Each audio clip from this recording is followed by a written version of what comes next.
కొండా సురేఖ గారు నీచ రాజకీయాల కోసం అక్కినేని నాగార్జున మీద కొన్ని అసభ్యకరమైనటువంటి మాటలు మాట్లాడారు. ఎలాంటివంటే నాగచైతన్య సమాంత విడిపోవడానికి కారణం నాగార్జునే. మనం లాస్ట్ వీడియోలో చెప్పుకున్నాం.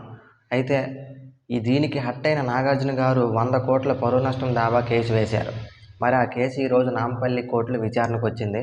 విచారణ రేపటికి వాయిదా పడింది. అయితే నాగార్జున గారు తెలియజేసిన పిటిషన్లో ఏముందంటే, ఇద్దరు సాక్షులు ఉన్నారు, సుప్రజ, వెంకటేశ్వర్లు. వీళ్ళిద్దరిని పట్టుకొని నాగార్జున రేపు కోర్టుకు వచ్చే అవకాశాలు ఉన్నాయి.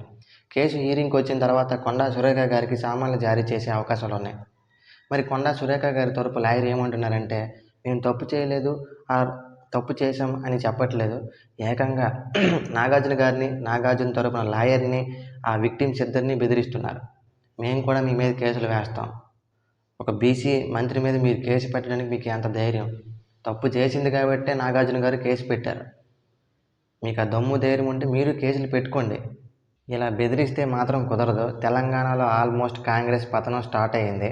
ప్రజలు తిరగబడడం ఒకటే లేట్. ఇంకా ఎప్పుడైనా తిరగబడవచ్చు.